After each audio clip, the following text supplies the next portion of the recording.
Sahabat rohani yang dikasihi Tuhan, Shalom. Sebelum kita memasuki renungan ini, marilah kita berdoa. Kasih karunia dan damai sejahtera dari Allah Bapa kita dan dari Tuhan Yesus Kristus menyertai kamu. Amin.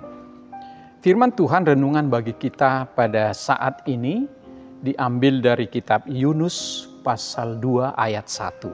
Demikian dikatakan, "Bangunlah, pergilah ke Niniwe, kota yang besar itu, berserulah terhadap mereka, karena kejahatannya telah sampai kepadaku." Indah sekali firman ini. Tema yang kita ambil, panggilan Tuhan bukan sebuah pilihan. Sahabat rohani yang dikasihi Tuhan Yesus Kristus, panggilan Allah untuk memberitakan firman-Nya merupakan kesempatan istimewa dan sangat berharga yang diberikan kepada orang percaya. Nabi Yunus hidup pada masa pemerintahan Yerobeam II di kerajaan Israel Utara, itu sekitar abad ke-8 sebelum Masehi. Nabi Yunus mendapatkan panggilan dari Tuhan untuk pertama kalinya, dan dia diutus pergi ke Ninive untuk menyampaikan pesan-pesan Tuhan. Tetapi dalam nats kita dikatakan Allah berfirman kepada Yunus, "Bangunlah, pergilah ke Ninive, atau kota besar itu, serukanlah terhadap mereka, karena kejahatan mereka sudah sampai ke telingaku."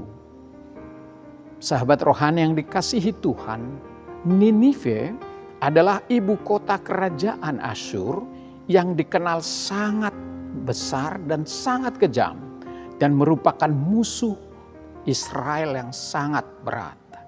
Kota metropolitan ini sangat besar dan penting, dikenal sebagai pusat politik, pusat militer dan kebudayaan.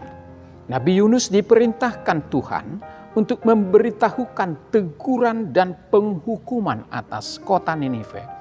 Tetapi sebelumnya Yunus harus menyampaikan supaya mereka bertobat. Artinya masih ada kesempatan untuk kota Ninive. Jika mereka bertobat, maka hukuman Tuhan akan ditunda. Tetapi kerajaan Ninive yang luar biasa dan hati mereka yang keras membuat Yunus bersikap antipati. Meskipun Yunus tahu Allah adalah Maha Pengasih dan penyayang dan panjang sabar, tetapi Yunus tidak ingin Allah mengampuni musuh mereka itu. Adalah lebih baik mereka hancur.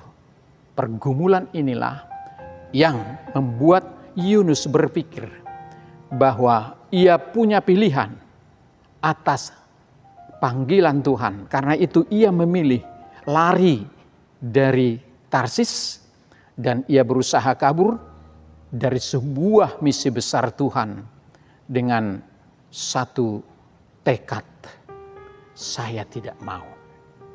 Maka apa yang terjadi? Sahabat rohani yang dikasihi Tuhan, ketika Yunus melarikan diri dengan menaiki kapal menuju Tarsis, bukan menuju Ninive, tiba-tiba badai besar terjadi di tengah laut dan mengancam kapal mereka akan karam. Mereka lalu mengambil undian untuk menentukan siapa yang menyebabkan musibah ini terjadi. Melalui undian, Nabi Yunus akhirnya ditentukan sebagai penyebab musibah ini karena dewanya marah. Maka Yunus dilemparkan ke laut, ditelan hidup-hidup oleh ikan besar. Ia hidup dalam ketakutan dan kegelapan selama 3 hari 3 malam.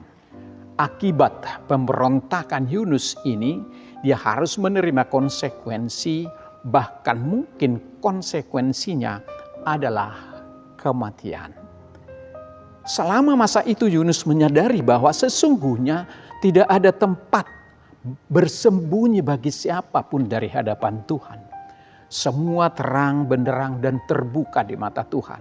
Peristiwa itu membuat Yunus berlutut setelah dikeluarkan oleh ikan atas perintah Tuhan, lalu ia sadar dan merendahkan diri serta bertobat, dan dia berbalik kembali kepada Allah dan bersedia untuk diutus. Sahabat rohani yang dikasihi Tuhan, Nabi Yunus kemudian melakukan semua yang diperintahkan Tuhan, yaitu memberitakan teguran pertobatan kepada bangsa Ninive. Mereka akhirnya bertobat setelah mendengar peringatan Nabi Yunus tentang kehancuran Ninive akibat dosa mereka yang begitu besar. Yunus diperintahkan untuk menegur mereka agar bertobat, yang pada akhirnya mendatangkan hasil yang bagus dan luar biasa, dan seluruh kota Ninive pun mendapatkan pengampunan Tuhan. Sahabat rohani yang dikasihi Tuhan, seluruh penduduk dari raja hingga rakyat berpuasa dan memohon belas kasih Tuhan yang akhirnya menghasilkan pengampunan massal dari Allah. Ninive dikenal dalam Alkitab sebagai kota penumpah darah yang bertobat setelah didatangi oleh Tuhan melalui Nabi Yunus. Sahabat rohani yang baik hati, apa pesan renungan ini bagi kita? Ada banyak orang Kristen yang awalnya memiliki semangat menggebu-gebu dan melayani Tuhan dengan begitu antusias, mengembangkan talentanya. Kini berangsur-angsur surut dan tidak setia, imannya pun semakin redup. Mengapa bisa hal ini terjadi? Sebagian besar adalah karena tidak tahan menghadapi tantangan dan kesulitan, serta masalah yang berat dalam hidupnya. Akhirnya berusaha memutar otak untuk mencari-cari alasan, menghindari apa yang menjadi tugas yang diberikan Tuhan. Bahkan bisa imannya semakin meredup dalam panggilan Tuhan. Dan bahkan bisa mencari alasan untuk tidak mau melayani lagi karena ini dan itu. Yunus adalah contoh yang mencoba lari dari panggilan Tuhan dengan berbagai alasan yang ternyata hatinya lah yang menjadi persoalan. Karena dia tidak mau Ninive diselamatkan Tuhan. Ketidaktaatannya ternyata tidak berdampak kepada Yunus, tetapi juga merugikan orang di sekelilingnya yang kalau tadinya dia tidak mau, berarti musuh Ninive akan menghancurkan mereka. Tuhan memilih Yunus bukan karena kesempurnaannya, tetapi untuk menunjukkan kasih dan anugerah Tuhan yang melampaui batas. Bahkan kepada musuh sekalipun Tuhan sangat mengasihi. Meskipun sempat tidak taat kepada Tuhan, kisah Yunus menegaskan bahwa Tuhan memakai orang yang seperti Yunus yang bisa terombang-ambing oleh pikirannya sendiri untuk melakukan misi dari Tuhan, sehingga terjadilah pertobatan untuk Yunus. Ada cinta kasih bertumbuh bahkan ketika manusia itu sangat keras. Maka bagi kita orang percaya, melayani Tuhan bukan pilihan, tapi keharusan. Lakukanlah yang bisa kamu lakukan untuk melayani Tuhan, dan selebihnya adalah serahkan kepada Tuhan. Selamat melakukan panggilan Tuhan. Tuhan memberkati kita. Amin. Kita berdoa. Terima kasih Tuhan atas sapaan firman-Mu saat ini.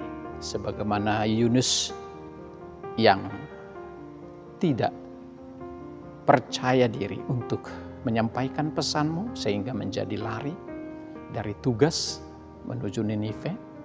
Akhirnya Tuhan pun menegurnya dan memasukkannya ke perut ikan 3 hari 3 malam. Dan dengan peristiwa itu Tuhan ingin tunjukkan bahwa tugas panggilanmu bukan sebuah pilihan, tapi sebuah keharusan. Apapun yang Tuhan suruh untuk kami lakukan, kami tidak boleh mengelak. Tapi harus kami melakukan seberat apapun itu. Karena kami hanya melakukan tugas panggilan kami, dan selebihnya seberat apapun masalah Tuhan akan menopang. Terima kasih Tuhan, ingatkan kami sebagai hamba-hamba Tuhan untuk tidak mencari-cari alasan dalam melayani Tuhan, tapi harus melakukannya, dan selebihnya adalah urusan Tuhan. Berkati kami hari ini bersama anak-anak kami. Jadikan kami hamba-hamba Tuhan dalam kapasitas masing-masing dimanapun kami berada. Sehingga kami bisa menjadi berkat bagi banyak orang dan Tuhan dipermuliakan. Terima kasih Tuhan, ampuni segala dosa kami. Dalam nama Yesus Kristus kami berdoa dan mengucap syukur. Amin.